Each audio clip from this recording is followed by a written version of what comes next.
Hello friends, എല്ലാവർക്കും നമസ്കാരം. നിങ്ങളേവരും കാത്തിരിക്കുന്ന രേവതിയുടെയും സച്ചിയുടെയും ഇന്നത്തെ വിശേഷത്തിലേക്ക് എല്ലാ കൂട്ടുകാർക്കും സ്വാഗതം. എല്ലാവർക്കും നല്ലൊരു ദിവസം ആശംസിച്ചുകൊണ്ട് തന്നെ നമുക്ക് ഇന്നത്തെ സൂപ്പർ ഹിറ്റ് വിശേഷത്തിലേക്ക് കിടക്കാം.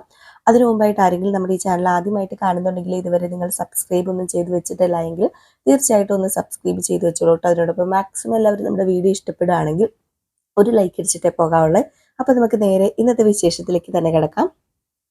അങ്ങനെ തുടങ്ങുമ്പോൾ തന്നെ കാണിക്കുന്ന ശ്രീകാന്തിനെ വർഷേനെയാണ്.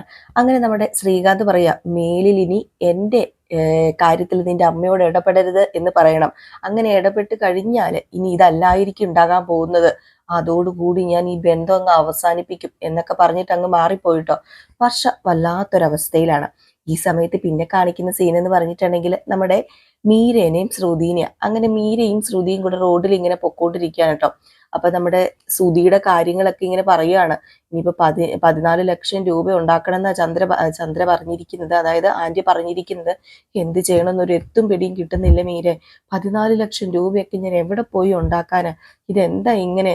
മനുഷ്യൻ ഏത് നേരം തലവേദന മാത്രമേ ഉള്ളൂ. ഒന്ന് മാറി ഓരോരോ പ്രശ്നങ്ങൾ കൊണ്ടുവന്നുകൊണ്ടിരിക്കുക. എൻ്റെ അമ്മായിയമ്മയ്ക്ക് പൈസ പൈസ പൈസ എന്നുള്ള ചിന്ത മാത്രം ഉള്ളത്. എനിക്കറിയില്ല ഇനി എന്ത് ചെയ്യണമെന്ന്. അപ്പൊ മീര പറഞ്ഞു, ഇതെല്ലാം നീ തന്നെ വരുത്തി വെച്ചതല്ലേ, വേറെ ആരും വരുത്തി വെച്ചതല്ലല്ലോ. നീ തന്നെയല്ലേ നീ വലിയ പണക്കാരിയാണെന്നും നിന്റെ അച്ഛൻ മലേഷ്യയിലാണെന്നും ഒക്കെ പറഞ്ഞത്. അപ്പൊ പണക്കാരിയായ മരുമകളോട് പൈസ ചോദിക്കുന്നതിൽ എന്താണ് തെറ്റിരിക്കുന്നത്? ഒരു തെറ്റുമില്ല. അതുകൊണ്ടാണ് ചന്ദ്രമതി പൈസ ചോദിച്ചുകൊണ്ടേ ഇരിക്കുന്നത്. പണക്കാരിയായി നീ കൊടുത്തുകൊണ്ടേ ഇരിക്കണം. എടി, ഇതിന്റെ വല്ല കാര്യം നിനക്കുണ്ടായിരുന്നോ? നിനക്ക് നേരത്തെ തന്നെ സത്യം പറഞ്ഞിട്ട് ഈ കല്യാണം നടത്തുകയായിരുന്നെങ്കിൽ ഇപ്പൊ നിനക്ക് അന്തസ്സായിട്ട് പേടിക്കാതെ ജീവിക്കായിരുന്നു.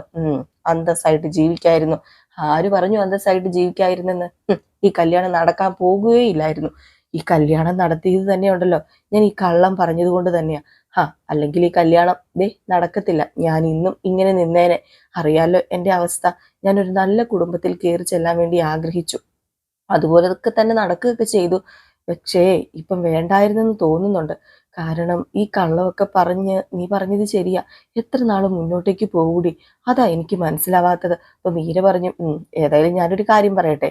ഇനി ഇപ്പൊ കള്ളം പറയാൻ പറ്റില്ലെങ്കിൽ നീ സുധിയോട് കാര്യങ്ങളൊക്കെ തുറന്നു പറ. ഏതായാലും ഇനി സുധിയോട് കാര്യങ്ങളൊക്കെ തുറന്നു പറഞ്ഞു കഴിഞ്ഞാല് സുധി നിന്നെ ഇട്ടിട്ട് പോകാനൊന്നും പോകുന്നില്ല. നിനക്കറിയില്ല സുധീനെയും ചന്ദ്രമതിനെയും ഒന്നും നിനക്ക് അറിയില്ലാഞ്ഞിട്ടാ. ഈ കാര്യം അങ്ങാണോ അറിഞ്ഞു കഴിഞ്ഞാല് രേവതിക്ക് ഇപ്പൊ അവിടെ കിട്ടുന്ന സ്ഥാനം എന്താണെന്ന് നിനക്കറിയാലോ. ആ സ്ഥാനമായിരിക്കും. ആ സ്ഥാനം പോലും എനിക്ക് കിട്ടില്ല. എന്നെ തറയിലിട്ട് ചവിട്ടി മെതിക്കും ആ തള്ള. പിന്നെ ഞാന് എന്തിനാ ജീവിച്ചിരിക്കുന്നത്? പിന്നെ അങ്ങ് ചത്ത് കളഞ്ഞാ മതി. ഇത്രവും വരെ കള്ളം എങ്ങനെയെങ്കിലും ഒക്കെ പറഞ്ഞൊപ്പിച്ചു. ഇനിയും അങ്ങോട്ട് എന്തെങ്കിലുമൊക്കെ കള്ളം പറഞ്ഞ് പിടിച്ചു നിൽക്കണോടി. ഇല്ലെങ്കിൽ അത് ശരിയാവില്ല. എന്തെങ്കിലുമൊക്കെ കള്ളം പറയണം. പിന്നെ സുധിയുടെ കാര്യം പറയാലോ. ജോലിക്ക് പോകാൻ തീരെ താല്പര്യമില്ല. പക്ഷെ സുധിക്ക് സ്വന്തമായിട്ട് എന്തെങ്കിലും സ്ഥാപനം ഇട്ട് കൊടുത്താല് അവിടെ ഇരിക്കാൻ താല്പര്യമുണ്ട്. സ്വന്തമായിട്ട് എന്തെങ്കിലും സ്ഥാപനം ഇട്ട് കൊടുക്കണമെങ്കിൽ പൈസ വേണ്ടേ? അതിൽ എൻ്റെ കയ്യിൽ എവിടെന്നാ പൈസ? എന്തെങ്കിലും ഒന്ന് ചെയ്തേ പറ്റൂ. സുധിയുടെ എല്ലാ ആഗ്രഹങ്ങളും സാധിച്ചു കൊടുക്കാനൊന്നും എനിക്ക് പറ്റിയില്ലെങ്കിലും ഇതിപ്പം അവൻ്റെ ഒരു ആഗ്രഹമല്ലേ.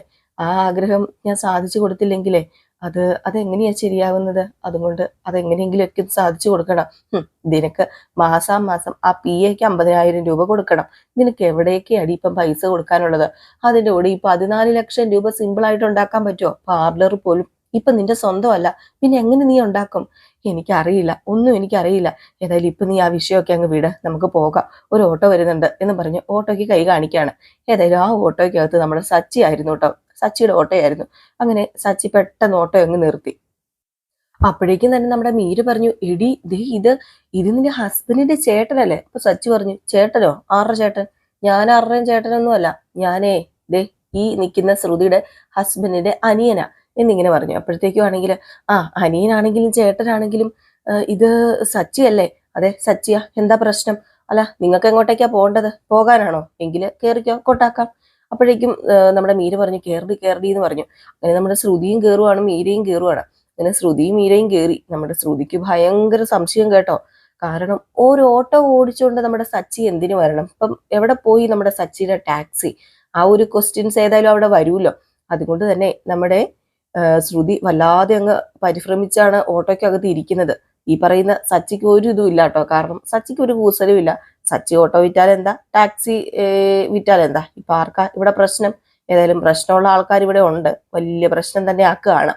അങ്ങനെ നമ്മുടെ മീര ഓരോരോ കാര്യങ്ങൾ ഇങ്ങനെ സച്ചിയോട് ചോദിച്ചുകൊണ്ടിരിക്കുകയാണ്. അപ്പോൾ ഓരോരോ കാര്യങ്ങൾ എന്ന് പറഞ്ഞിട്ടുണ്ടെങ്കിൽ ഓട്ടോ കൂലി എത്രയാണ്, എവിടെയാണ് ഇറങ്ങാനുള്ളതെന്ന് ചോദിച്ചപ്പോഴത്തേക്കും അവിടെയാണ് ഇറങ്ങാനുള്ളത് എന്നൊക്കെ ഇങ്ങനെ പറയുമ്പോൾ ഈ ഉരുളയ്ക്ക് ഉപ്പേരി എന്ന് പറയുന്നത് പോലെയും തർക്കുത്തരം എന്നൊക്കെ പറയുന്നത് പോലെയും നമ്മുടെ സച്ചിയുടെ ഓരോരോ വർത്താനങ്ങളുണ്ടല്ലോ, അതുപോലെയാണ് സച്ചി പറഞ്ഞുകൊണ്ടിരിക്കുന്നത്. അപ്പൊ സച്ചിയുടെ ആ ഒരു സംസാരത്തിന് ഒരിക്കലും നമ്മുടെ മീരയ്ക്ക് പിടിച്ചു നിൽക്കാൻ പറ്റുന്നില്ല. അപ്പൊ മീരയാണെങ്കിൽ ഒന്നും മിണ്ടാതിരിക്കാന്നുള്ള രീതിയിൽ ഇങ്ങനെ ഇരിക്കുക, അല്ലാതെ ചോദ്യങ്ങൾക്ക് എന്ത് ചോദിച്ചാലും തറുതല പറഞ്ഞുകൊണ്ടിരിക്കുകയാണ് നമ്മുടെ സച്ചി. അപ്പോഴേക്കാണ് ശ്രുതി പറഞ്ഞത്, എടി മീര നീ ഒരു കാര്യം ചെയ്യാം, നീ ഞാൻ പറയുന്ന കാര്യം ചോദിക്കുക, ഇതൊക്കെ ചോദിക്കുന്ന എന്തിനാ, ഇതൊക്കെ ചോദിക്കണ്ട, നീ എന്തിയെ ടാക്സി എന്തിയെ എന്ന് ചോദിക്കാൻ പറ, ടാക്സി അല്ലേ ഓടിച്ചോണ്ടിരുന്നത്, ഇത് എന്ത് പറ്റി ഇപ്പൊ ഓട്ടോ ഓടിക്കുന്നത് എന്ന് ചോദിക്കാൻ പറയുകയാണ്. ഇങ്ങനെ അതൊക്കെയാണ് പറഞ്ഞത്. ഇത് കേട്ട ഉടനെ നമ്മുടെ മീര പറഞ്ഞു, എടി എന്റെ പൊന്നോ, ഞാൻ ചോദിച്ചതിന് തന്നെ കണ്ടില്ലേ, ഓരോന്ന് തറുതല ഓരോന്ന് പറഞ്ഞുകൊണ്ടിരിക്കുക, ഇതുകൂടെ ഞാൻ ചോദിച്ചു കഴിഞ്ഞാൽ എടി നീ ചോദിക്കടി, കാര്യമുണ്ട്, അതുകൊണ്ടാ നീ ഒന്ന് ചോദിച്ചേ എന്നൊക്കെ പറഞ്ഞ് നിർബന്ധമായിട്ട് ഇങ്ങനെ ചോദിക്കുകയാണ്. അപ്പോഴാണ് പെട്ടെന്ന് നമ്മുടെ മഹേഷിനല്ല സച്ചിക്കൊരു കോള് വരുന്നത്, മഹേഷ് വിളിക്കുന്നത്.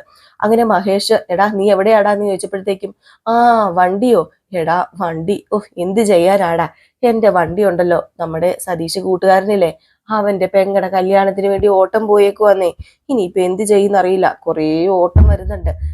ഏതായാലും ഇത്ര സമയമായില്ലേ, ഇനിയിപ്പം വണ്ടി നീ എങ്ങനെയെങ്കിലും ഒന്ന് എടുത്തോണ്ട് വാ, ഞാൻ സതീഷിന്റെ ഓട്ടോ ആയിട്ട് ഇപ്പൊ വന്നേക്കുന്നത്, അതുകൊണ്ട് നീ എത്രയും പെട്ടെന്ന് ആ സതീഷിന്റെ വീട്ടിൽ പോയി ആ വണ്ടി ഒന്ന് എടുത്തോണ്ട് വന്ന് നമ്മുടെ ടാക്സി സ്റ്റാൻഡിൽ ഇട്ടേക്കണേ.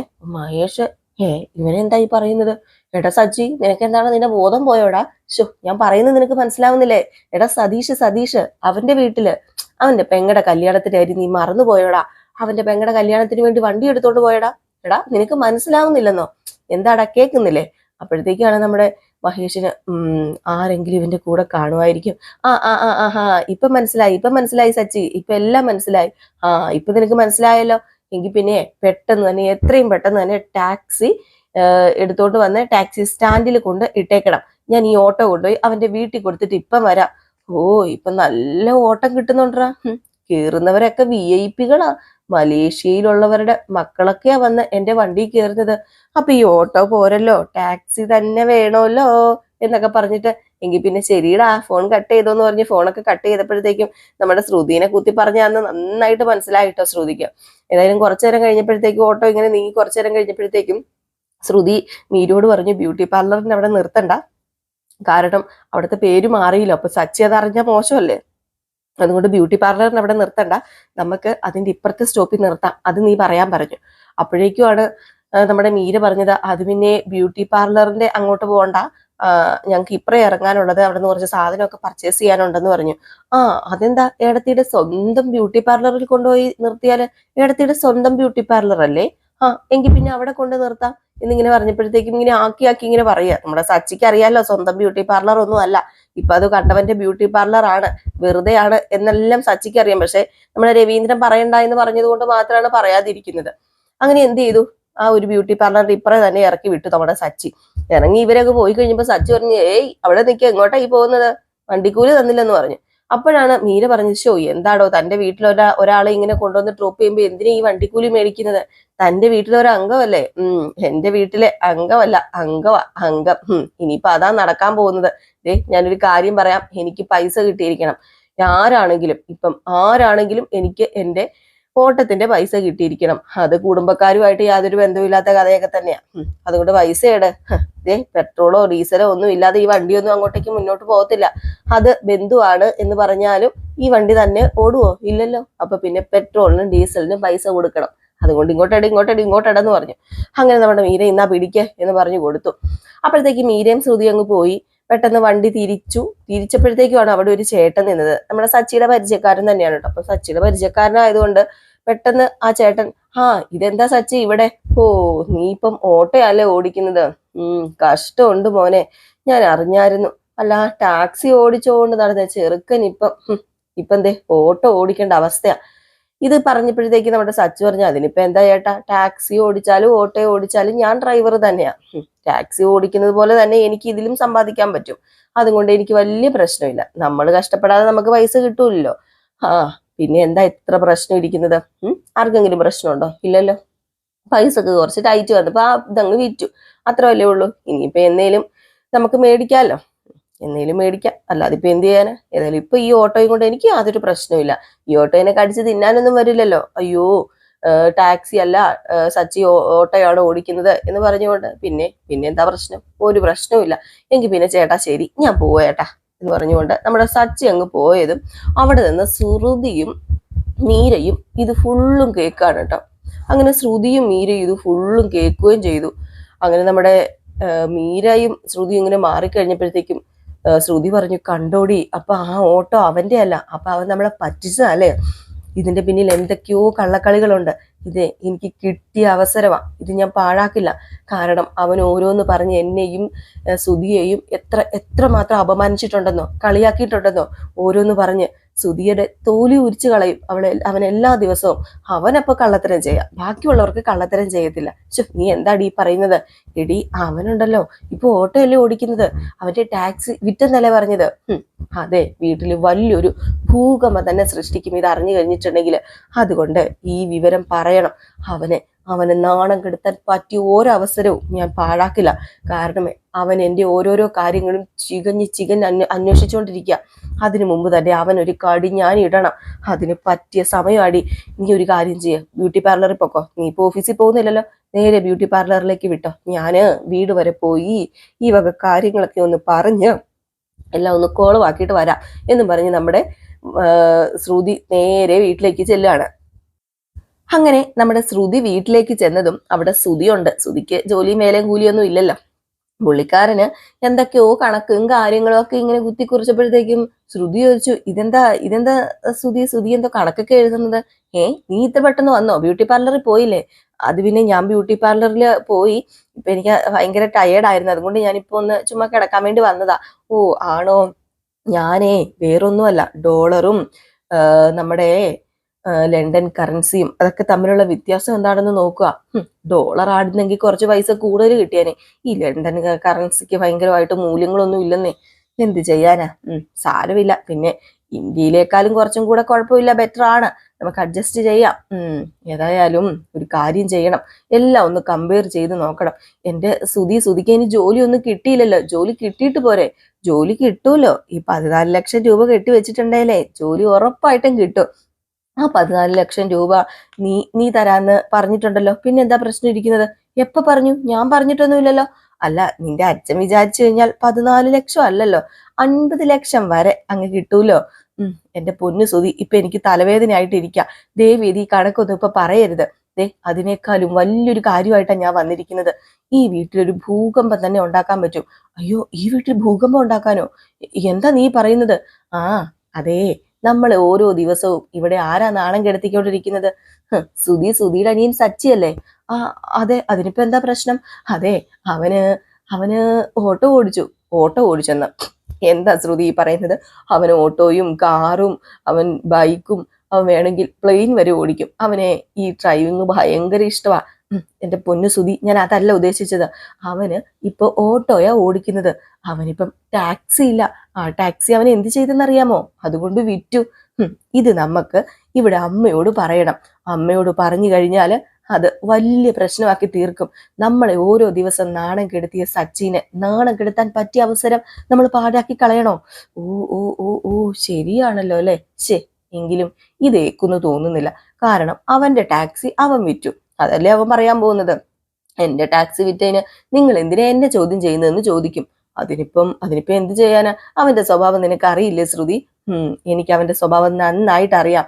അതേ, ഈ ടാക്സി മേടിക്കാൻ ആരാ പൈസ കൊടുത്തത്? ഇവിടത്തെ പ്രമാണം പണയം വെച്ചാണ് പൈസ കൊടുത്തത്. ആ പൈസ ആരുടെയും കൂടെ പൈസയാ? ഈ കുടുംബത്തിലെ എല്ലാവരുടെയും പൈസയാ. അപ്പം ആ പൈസ എവിടെ പോയി? അതെന്തിനാണ് വിറ്റ് ആ പൈസ മേടിച്ചത് എന്നൊക്കെ അറിയണ്ടേ? നമുക്കെന്നല്ല എല്ലാവർക്കും അറിയണ്ടേ? അങ്ങനെ എല്ലാവരോടും പറഞ്ഞിട്ട് വേണ്ടേ നമ്മുടെ സച്ചി അത് വിൽക്കാനായിട്ട്? ഓ, നീ പറയുന്നത് ശരിയാണല്ലോ ശ്രുതി. ഓ, നിനക്ക് ഇത്രക്കും ബുദ്ധിയൊക്കെ ഉണ്ടായിരുന്നോ? എനിക്ക് നിന്റെ അത്രയും ഡിഗ്രി ഒന്നുമില്ല, അത് ശരിയാ, ക്വാളിഫിക്കേഷനും കുറച്ച് കുറവൊക്കെ തന്നെയാ. പക്ഷേ അത്യാവശ്യം വിവരവും ബോധവും ബുദ്ധിയൊക്കെ ഉള്ള കൂട്ടത്തിലാ. നീ ഇവിടെ നിൽക്കേ, ഞാൻ ഇപ്പൊ തന്നെ ഈ കാര്യം അമ്മയോടൊന്ന് പറയട്ടെ. അമ്മയ്ക്ക് ഇത് കേട്ട് കഴിഞ്ഞിട്ടുണ്ടെങ്കിൽ സന്തോഷമാകും. ഇവിടെ ഒരു പ്രശ്നം ഉണ്ടാക്കാൻ വേണ്ടി അമ്മയൊരു കാര്യം തപ്പിച്ചകഞ്ഞ് നടക്കുകയാണല്ലോ. അപ്പൊ അതുകൊണ്ട് സച്ചിനെ നമുക്ക് മൂക്ക് കൊണ്ട് ഇന്ന് ഇത്ര വരപ്പിക്കാൻ പറ്റിയ അവസരം, ഓക്കെ ഞാൻ ഏതായാലും പറഞ്ഞിട്ട് വരാം എന്ന് പറഞ്ഞുകൊണ്ട് അങ്ങ് പോവുകയാണ് ചന്ദ്രയുടെ അടുത്തേക്ക്. ശ്രുതിയാണെങ്കിൽ ഇവളാള് കൊള്ളാലോ, ഇവള് മിടുക്കിയാണല്ലോ, ഓഹോ ഇവക്ക് എല്ലാ കള്ളത്തരവും കണ്ടുപിടിക്കാൻ ഒരു പ്രത്യേക കഴിവുണ്ട്, സൂക്ഷിച്ചേ പറ്റൂ എന്ന് പറഞ്ഞ് നമ്മുടെ ശ്രുതി നിൽക്കുന്നത്. കാരണം ശ്രുതിയാണല്ലോ കള്ളത്തരത്തിന്റെ കൂമ്പാരം കൊണ്ട് നടക്കുന്ന ആള്. അതിനേക്കാളും വലിയ കളിയാണ് നമ്മുടെ ശ്രുതി, അത് വേറെ കാര്യം.